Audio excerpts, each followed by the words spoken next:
সব ভালো যার শেষ ভালো তার। অপ্রাপ্তির যন্ত্রণা বলে বিশ্বকাপ তুললেন রাহুল দ্রাবিড়। খেলোয়াড় জীবনে কখনো বাঁধ ভাঙা উচ্ছ্বাসে ভাসতে দেখা যায়নি তাকে। বিপক্ষের স্লেজিং হোক বা দুরন্ত গতির বাউন্সার, চোয়াল শক্ত করে ক্রিজে টিকে থেকেছেন দ্য ওয়াল।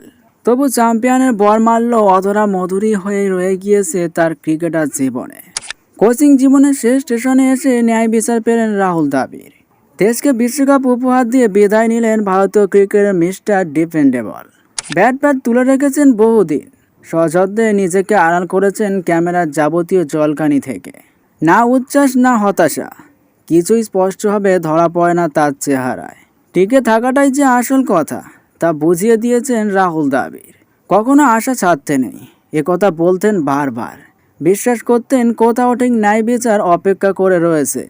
কোচিং জীবনের শেষ স্টেশনে পৌঁছে সেই ন্যায় বিচারটাই পেলেন রাহুল দ্রাবিড়। খেলোয়াড় জীবনে যা পারেননি, কোচ হিসেবে সেই স্বপ্নই সত্যি করলেন রাহুল। তবে এদিন আর নিজেকে লুকিয়ে রাখতে পারেননি তিনি।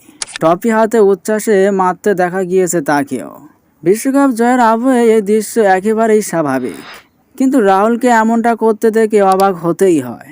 এর আগে জেতার আনন্দে উচ্ছ্বসিত হয়েছেন রাহুল এমন ঘটনা হাতে গুনে বলা যায়, তাও ট্রফি নিয়ে এমন উচ্ছ্বাস নয়। অত খেলোয়াড় জীবনে তার সাফল্যের ক্ষতি আর নেহাতই কম নয়। মনে পড়ে যায় 2003 সালে অস্ট্রেলিয়ার বিরুদ্ধে ভারতের টেস্ট জয়। 22 বছরে খরা কাটিয়ে দেশকে কাঙ্ক্ষিত জয় এনে দিলেন রাহুলই। প্রথম ইনিংসে 233 রান, পরে জয়সূচক আরও 72 রান করলেন দ্য ওয়াল।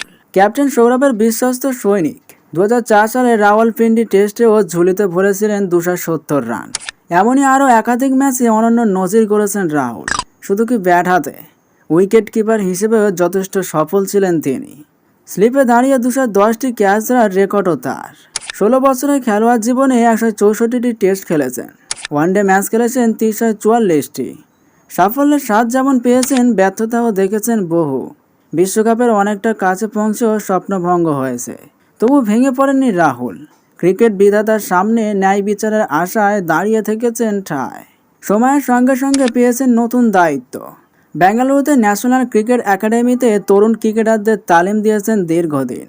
ইন্ডিয়া অনূর্ধ্ব-19 ভারতীয় দলের দায়িত্ব সামলেছেন দ্রাবিড়। তার কোচিংয়েই উঠে এসেছেন ঋষভ পন্থ, ওয়াশিংটন সুন্দর, শুভমান গিল, মায়াঙ্ক আগরওয়াল, সাইনি সিরাজের মতো উঠতি তারকারা।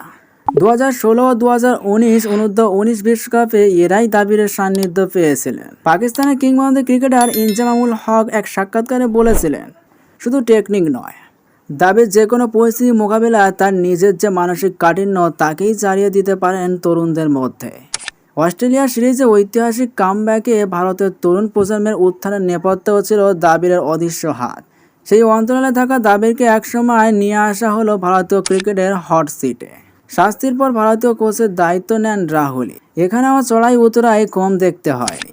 একাধিক দ্বিপাক্ষিক সিরিজে সাফল্য পেলেও রাহুল জামানা আইসিসি ট্রফি অধরাই হয়ে গিয়েছিল। এমনকি ঘরের মাঠে বিশ্বকাপও ঘরে তুলতে ব্যর্থ হয়েছে ভারতীয় দল। এর জন্য রাহুলের সমালোচনাও হয়েছে। এমনকি ওয়ানডে বিশ্বকাপে হারের পর রাহুলকে বরখাস্ত করার দাবিও উঠেছিল। চোয়াল শক্ত করে সেসব সহ্য করেছেন রাহুল। পাখির চোখ করেছেন প্র্যাকটিস। বহির্বিশ্বের যাবতীয় প্রত্যাশাকে এতদিন যেভাবে ব্যাট হাতে নিজের মৌনতা দিয়ে শাসন করেছেন, সেই দক্ষতাই দেখিয়েছেন কোচিং হিসেবে। আর তাতেই বাস্তব রূপ পেয়েছে তার স্বপ্ন। রোহিত বিরাটদের থেকে যোগ্য গুরুদক্ষিণা পেয়েছেন রাহুল। তবে এই শেষ, কোচের ভূমিকায় আর দেখা যাবে না রাহুলকে। যদিও শেষ বেলায় নিজেকে এতটুকু বদলাননি। বিশ্বকাপে যখন একের পর এক ম্যাচ জিতছে ভারত, নেট দুনিয়ায় শুরু হলো নতুন ট্রেন্ড। দ্রাবিড়ের জন্য বিশ্বকাপ জিতুক দল, চেয়েছিলেন গোটা দেশের মানুষ। একা রাহুল উল্টো সুরে কথা বলেছিলেন। কোনো বিশেষ ব্যক্তির জন্য একটা গোটা দল খেলবে এমনটা চাননি রাহুল নিজেই। সবসময় ভালো ক্রিকেটের কথা বলে গিয়েছেন ভারতীয় দলের হেড স্যার। তবে ওই যে কথায় আছে, যা হওয়ার তাই হবে। এক্ষেত্রেও যেন সেভাবেই বিশ্বকাপ জিতেছেন রোহিত, কোহলি, হার্দিকরা। রোমাঞ্চে ভরা ম্যাচে বহু ঐতিহাসিক মুহূর্তের সাক্ষী থেকেছে দেশবাসী। শেষ বেলায় সূর্যকুমারের ক্যাচ হোক বা অক্ষর প্যাটেলের দুরন্ত পারফরম্যান্স যেন বুঝিয়ে দিয়েছে ভারতের এই দল চাইলে সব পারে। হয়তো রাহুলের জন্যই বিশ্বকাপ জিতেছেন রোহিতরা, হয়তোবা নিজেদের জন্য। তবু শেষ বেলায় একথা বলতেই হয়, ভাগ্যিস রাহুল ছিলেন।